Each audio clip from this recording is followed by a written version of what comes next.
Hi, I'm Paul McCormack, artist from New York, primarily known for my portraits in oil and my portraits in watercolor.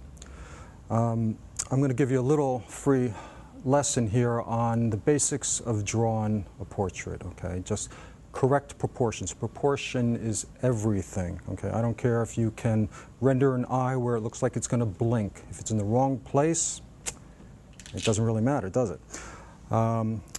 So, what I'm going to do is, this is kind of like an alla prima style. I'm working on the ampersand gesso board. Okay, I like these gesso boards for little studies, smaller works. For larger things and commissions I normally work on linen. It's toned with raw umber and ivory black, and it's always best to tone your board or your canvas, 2 days prior. Unfortunately, I had to tone mine this morning, so it's still a little wet. Hopefully it won't interfere with our little demonstration here. Okay, I'm using straight ivory black and #1 bristle brush and a little bit of terps. We're going to start to draw out the head. Now I'm going to draw the head about life size, which is about, say 8.5 inches.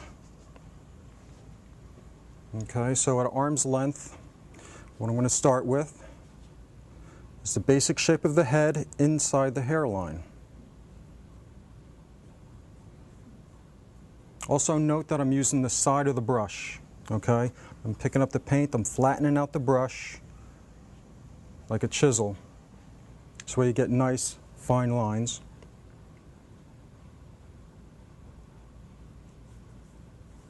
Now I'm starting off with very straight lines. Stay away from rounded lines. And reason being is that you can simply take your brush, line it up to the side of the face, and you could just transfer that angle precisely to your canvas or your board.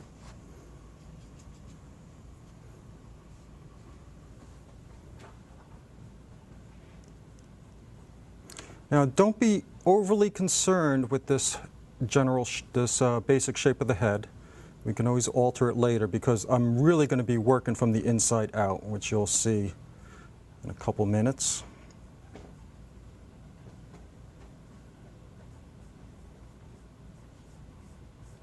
I should also introduce our model. Our model, Meredith, was kind enough to pose for us today.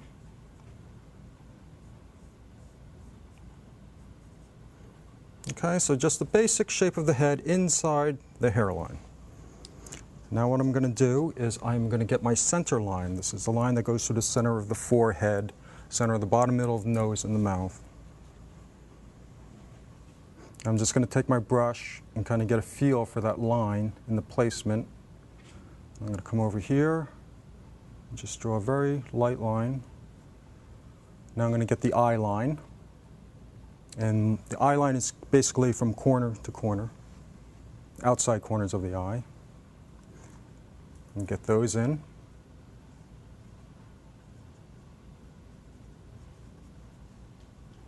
Okay.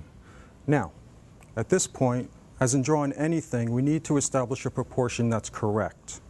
Okay, this way we could base all our other proportions on that. So the proportion that I'm going to start with is the eye-nose relationship. Corner of the eye, bottom middle nose, outside corner of the other eye. And we're going to be using angles to do that. Okay, so right now I'm just going to estimate where the one eye ends on the outside corner.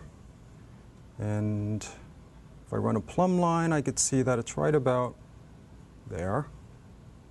So we put a little mark. And now what I'm going to do is I'm going to take an angle from this corner to the bottom middle of the nose. And we do that by putting our arm out straight, locking it, and I'm lining up my brush, lining up this line with these 2 points so they hit the brush handle. And go like that. We come over like this onto the line, the mark on the eye, see where it crosses our center line, and simply put a mark. I'm going to go back and check it, make sure it's right. And now we're going to go from this point to the outside corner of the other eye. Again, I line up my brush. And remember, keep your arm locked straight. If you keep your arm bent, you have more of a chance by the time you get over here that your arm is going to kind of do this sort of thing. But if it's straight and you move your body, that angle is not going to move at all.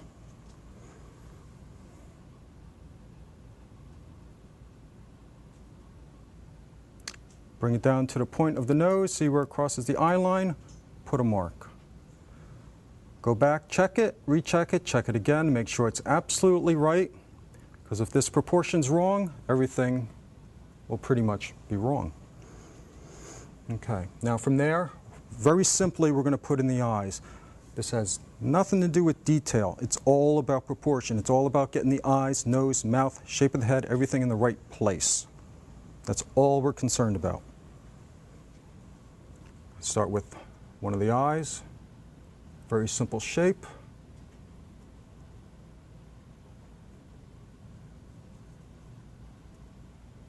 Other eye. A general rule of thumb, if you're looking at a person straight on, eyes are approximately an eye distance apart. But keep in mind that's a general rule. Some eyes could be much closer or much further apart. Okay, we have the eyes in, okay? The next principle I want to talk about are plumb lines. Plumb lines are just straight lines that run up and down or across your canvas or your board. And I'm going to use those to establish the width of the nose. So what I'm going to do is I'm going to take 90 degree, I'm going to take a straight line, I'm going to line it up with the side of the nose, and I'm going to see where it hits in relationship to the eye. I go like that, I see that it hits right about there at that tear duct, so I come straight down, put a mark. Go to the other side, and see that it hits just a little bit outside of the tear duct, come down, put a mark. And from there, we could just simply place the nostrils using this point as the bottom of the nose. The nostrils appear about there, one about there. Okay, so now we have the length and the width of the nose established. Next will be the lower half of the face and the mouth. Now, before I place the mouth, I want to determine if this proportion is correct. Okay, now this is called relative measurement. This is the part where people get a little bit confused. Okay? We know that this proportion is correct. We know the height from here to here is correct, and the width from here to here is correct. So what we need to do is determine the distance between the bottom of the nose and the chin. And what we're going to do is we're going to measure. Okay? So if I put my arm out straight, I'm going to take the tip of the brush, place it at the bottom of her nose, and my thumb will move down to her chin. I'll go like this. I move my thumb down to her chin, and I have a measurement of this proportion. Now I move it up to where my thumb is now at the bottom of her nose, and I see the top of the brush hits right below the eyebrow. Now we don't have her eyebrow in, but we can easily estimate by quickly getting that in, okay? So what this is telling me is that the distance from here to here is exactly the same as from here to here, okay? So all we have to do is go like this with our brush, take this measurement, bring it down, and we see that the chin ends pretty much where I have it, which is good. Like I said, sometimes it changes. Sometimes you might find, well, you have to shorten the chin or you have to lengthen the chin. But at least you know it's precise. Now that we have the chin established and we know it's in the right place, now we can better judge where to place the mouth. Now, no measurement involved. Now I'm just visually looking at the space above the mouth and the space below the lower lip. Actually, with this type of Rembrandt lighting on her face, we can actually utilize that shadow being casted from the nose, okay, because it's two angles. So if we take that cast shadow from the nose, take the angle,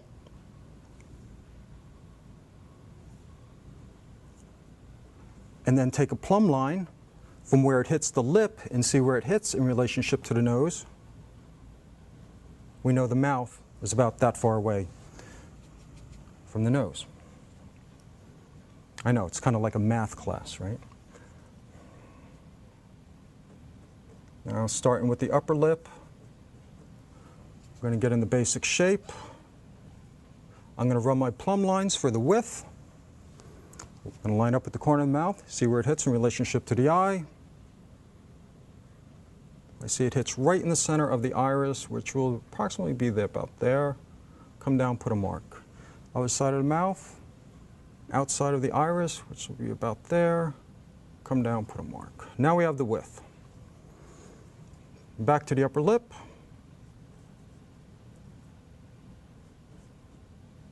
Remember, very simple shapes.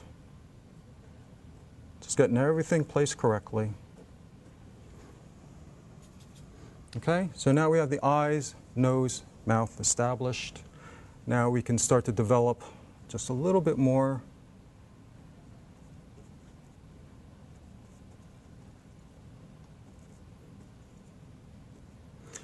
Eyebrow, 2 angles, 1, 2. Note where that angle breaks in relationship to the eye.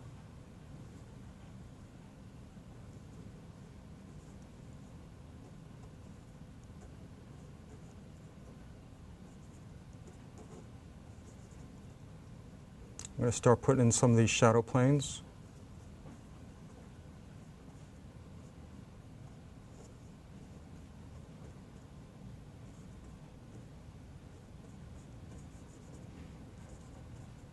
Okay, now before I go any further, I'm going to go back to the outside shape of the face. I'm going to start over here, and first of all, I'm going to look at the distance between here and recheck it. And I see that it needs to come out just a little bit further. Now, unfortunately, I just toned this board this morning, so when I wipe this off, we'll probably end up going down to the white of the board. So just try and ignore that. But normally, that's how you would wipe out a line. So we're going to bring this out a little bit further. And this is actually good that I have to change this because I want to talk about angles and where they break. And this is how you get the shape of the head around the features correct. So we have one angle here, and we have one angle here. What we want to find is where these angles intersect. Okay? So we have one, and we see that they intersect right below the eye, right about here. So that's telling me that this one comes out to here, so the whole thing comes out just a little bit further. I could line it up again, check my angle, come down.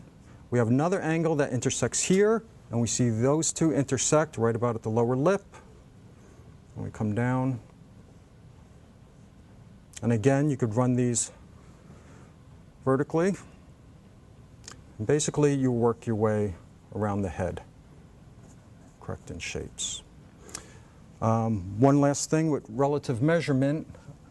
On an adult, you'll find that eyes are, another general rule, eyes are about the center of the head, equal distance below and above. But we're going to measure to be sure. So I'm going to measure from the corner of the eye to the top of the head. My thumb is now at her tear duct, and the top of the brush is at the very top of her head. I bring that down, my thumb is now at her chin, and I see the top of the brush hits right around where the eyebrow is. So again, it's telling me the distance from here to the top of her head is exactly the same as from her chin to about her eyebrow. So we just go like this. Take our measurement, bring it up to the tear duct, and that's telling us the top of the head is right there. You could do the same thing for the hairline. Go from the corner of the eye to her hairline, where it meets the flesh. Take a measurement, bring it down, and we see that it's the same from the chin to a little bit above that highlight on the tip of the nose. So it's telling us the distance from here to here is the same as from here to about there. We'll go like this, we'll go like this, and just come down a little bit lower, and now we have that right. Okay, so I would continue in this fashion, placing the ears, plumb line going across, horizontal plumb line, top of the ear, bottom of the ear,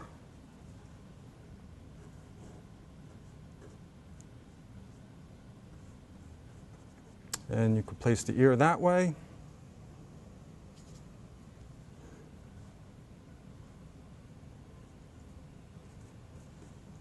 Get her hair in.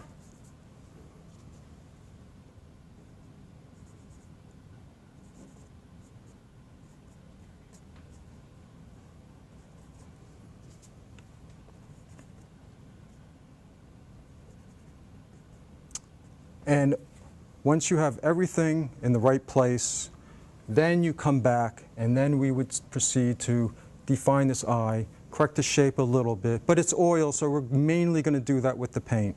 This is just about getting your proportions correct.